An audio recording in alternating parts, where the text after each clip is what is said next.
সনাতন ধর্ম অনুযায়ী শ্রীকৃষ্ণ শ্রী বিষ্ণুর একজন অবতার। তিনি প্রায় 5000 বছর পূর্বে মথুরায় আবির্ভূত হন। সনাতন ধর্মাবলম্বীরা বিশ্বাস করতেন যে শ্রীকৃষ্ণের যে দ্বারকা নগরী এবং মথুরা সেটি আসলেই সত্যি সত্যি আছে। এরই বৈজ্ঞানিক প্রমাণ মিলল ভারতে। অবশেষে আরব সাগরের অভ্যন্তরে নিমজ্জিত অবস্থায় ভগবানের দিব্য ধাম দ্বারকার অস্তিত্ব পাওয়া গেছে। বিশ্ববিচিত্রার আজকের পর্বে আমরা এই দ্বারকা নগরীর আবিষ্কার সম্বন্ধে কথা বলবো। 5000 বছর আগের নগরী কিভাবে সমুদ্রের তলে পাওয়া গেল, কিভাবেই বা সকল তথ্য প্রমাণ মিলে গেল সনাতন ধর্মাবলম্বী মিথের সাথে, অর্থাৎ মহাভারত কিংবা শ্রীকৃষ্ণের জন্মকথার সাথে। বিশ্ববিচিত্রার আজকের পর্বটি সাজানো হয়েছে এই দ্বারকা নগরী নিয়ে। আরব সাগরে নিমজ্জিত 5000 বছরের পূর্বের উন্নত সংস্কৃতি এবং সমাজ ব্যবস্থার পরিচয় পাওয়া যায়। শ্রী শ্রী দ্বারকাধীশ মন্দিরের উদ্যোগে জাতীয় মহাসমুদ্রবিদ্যা ইনস্টিটিউট ও ভারতের প্রত্নতত্ত্ব পর্যবেক্ষক টিম মিলিত হয়ে মেরিন আর্কিওলজি ইউনিট গঠন করার মাধ্যমে এই রোমাঞ্চকর অভিযানটি পরিচালনা করেন। একজন বিখ্যাত মেরিন আর্কিওলজিস্ট ডক্টর রাওয়ের তত্ত্বাবধানে উক্ত টিমে বিভিন্ন বিশেষজ্ঞ সেখানে উপস্থিত ছিলেন অভিজ্ঞ সমুদ্র তলদেশ বিশেষজ্ঞ, প্রশিক্ষণপ্রাপ্ত সুদক্ষ ফটোগ্রাফার এবং বহু প্রত্নতাত্ত্বিকবিদ। তাদের সাথে ছিল সমুদ্রের নিম্নভাগ গবেষণা করার জন্য বিভিন্ন ধরনের উন্নত প্রযুক্তি। 1983 সাল থেকে 1992 সাল পর্যন্ত 12 জন নৌ প্রত্নতাত্ত্বিকবিদ কর্তৃক সংগ্রহিত প্রাচীন নিদর্শনসমূহ এবং গবেষণালব্ধ কাগজপত্রগুলো পরীক্ষার জন্য ফিজিক্যাল রিসার্চ ল্যাবরেটরিতে পাঠানো হয়।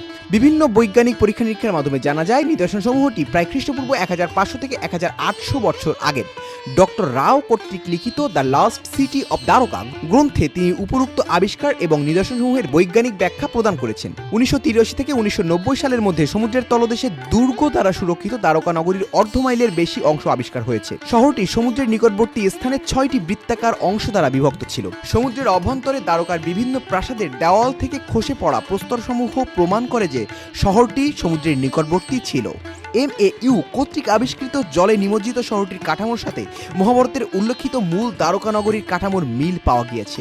গবেষণালব্ধ প্রমাণ অনুযায়ী দ্বারকা ছিল খুবই শক্তিশালী সমৃদ্ধ একটি নগরী এবং পরে এটি বিভিন্ন কারণে ক্ষতিগ্রস্ত হওয়ার দরুন কয়েকবার সংস্কারও করা হয়েছিল। বিভিন্ন প্রত্নতত্ত্ববিদদের মত বর্তমান দ্বারকার নিকটে বিস্তৃত প্রথম শতাব্দী এবং নবম শতাব্দীর বহু মন্দির আবিষ্কৃত হয়েছে। তারা আরও প্রমাণ করেছেন যে পুনর্নির্মিত দ্বারকা নগরী ছিল সমৃদ্ধ শক্তিশালী একটি বন্দর নগরী এবং এটি খ্রিস্টপূর্ব 15 শতক থেকে 60 হতে 70 শতকের মধ্যে বিলুপ্ত হয়ে যায় এবং 1443 খ্রিস্টপূর্বাব্দের নগরটির সম্পূর্ণরূপে জলে নিমজ্জিত হয়। যদিও পশ্চিমাদের মতে প্রায়োগিক বিজ্ঞান বলছে যে দ্বারকার জলমগ্ন হওয়ার সময় 1443 খ্রিস্টপূর্বে অর্থাৎ প্রায় 3400 বছর পূর্বে, কিন্তু প্রাচীন বৈদিক শাস্ত্র মতে বর্তমানে কলিযুগ আরম্ভ হয়েছে 3102 খ্রিস্টপূর্বাব্দে।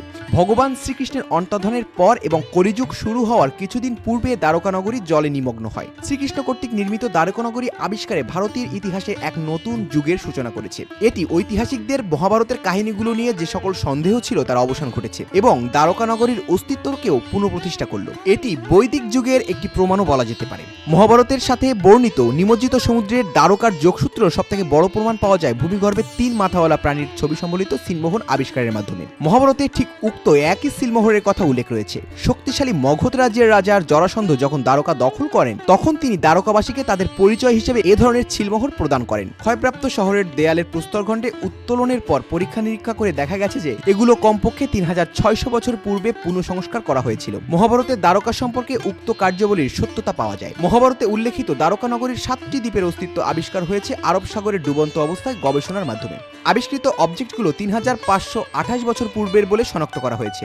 এছাড়াও বিগত ইন্দো ভ্যালি সভ্যতার প্রাচীন লিপি, লৌহখুঁটি ও ত্রিমাত্রিক 3 মাথাওয়ালা নোঙর আবিষ্কৃত হয়েছে, যেগুলো অস্তিত্বের কথা মহাভারতে উল্লেখ রয়েছে। বিশিষ্ট প্রত্নতাত্ত্বিকবিদ AR রাও আরও বলেন দ্বারকা নগরী আবিষ্কৃত হওয়া এবং সেখানে উপস্থিত প্রত্নতাত্ত্বিক নিদর্শনগুলোর সাথে মহাভারতে উল্লেখিত সেই সময়কার ঐতিহাসিক মিল থেকে উপলব্ধি করা যায় যে মহাভারত সত্যি প্রমাণিত গ্রন্থ এবং আমরা অবশ্যই বলতে পারি যে শ্রীকৃষ্ণ অবশ্যই এখানে উপস্থিত ছিলেন। তবে সুদূর ভবিষ্যতে মানুষ হয়তো সাবমেরিন কিংবা অন্য কোনো যানে চেপে সেই স্বচক্ষেই সেই পুণ্যভূমি দ্বারকার দর্শন করতে পারবেন। যত সময় গড়াবে ততই প্রমাণ করবে যে এগুলোর সাথে হিন্দু ধর্মের কতটুকু মিল আছে, মহাভারত বা কতটুকু সত্য বলেছিল কিংবা কতটুকুই বা সত্যি। তবে এ পর্যন্ত পাওয়া তথ্য অনুযায়ী মহাভারতের সাথে অনেকটাই মিল আছে সেই ডুবন্ত দ্বারকা নগরী। সময়ের সাথে সাথে আরো বেশি স্পষ্টতর হবে এই যুক্তিগুলো। বিশ্ববিচিত্রার আজকের পর্ব এ পর্যন্তই।